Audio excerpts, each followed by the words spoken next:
Mesdames, Messieurs, amis internautes, bonjour, bienvenue dans le titrologue de ce mardi 11 octobre 2022.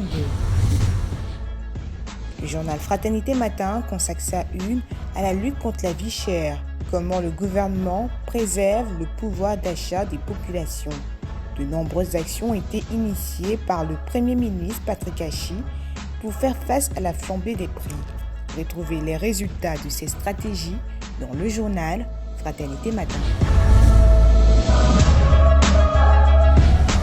Le PDCI RDA, trop de bruit, c'est ce qu'on peut lire à la une du journal Le Nouveau Réveil. Malgré les importantes et bonnes décisions du bureau politique du 29 septembre à Daoukro, le président du PDCI RDA, Henri Konan Bédié, a exprimé son mécontentement. Découvrez l'intégralité du discours de Henri Konan Bédié dans le journal Le Nouveau Réveil.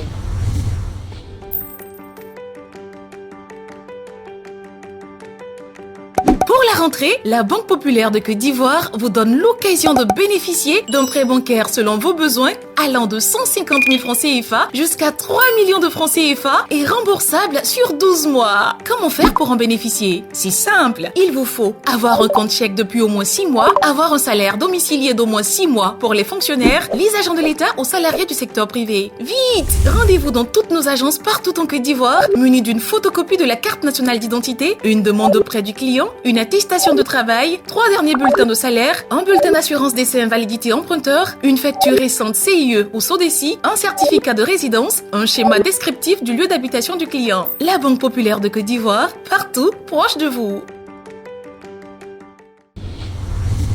Et pour terminer, le journal Le Jour Plus plonge dans la lutte contre le terrorisme. Coopération militaire, une brouille éclate entre le Mali et la Russie. Plus rien ne va entre le gouvernement putschiste du Mali et le président russe Vladimir Poutine. Selon le journal, ce dernier n'a pas apprécié que lors de l'Assemblée générale de l'ONU, le Mali n'ait pas signé sa pétition qui devrait empêcher le président ukrainien Zelensky d'intervenir par vidéoconférence et depuis, les offices maliennes sont indésirables à Moscou.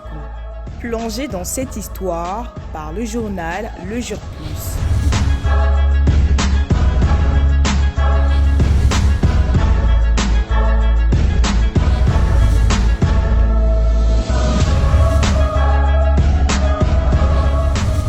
Le titrologue pour aujourd'hui c'est terminé. Retrouvez tous nos journaux en ligne via la plateforme monkios.com. Merci de votre aimable attention et excellente journée à toutes et à tous.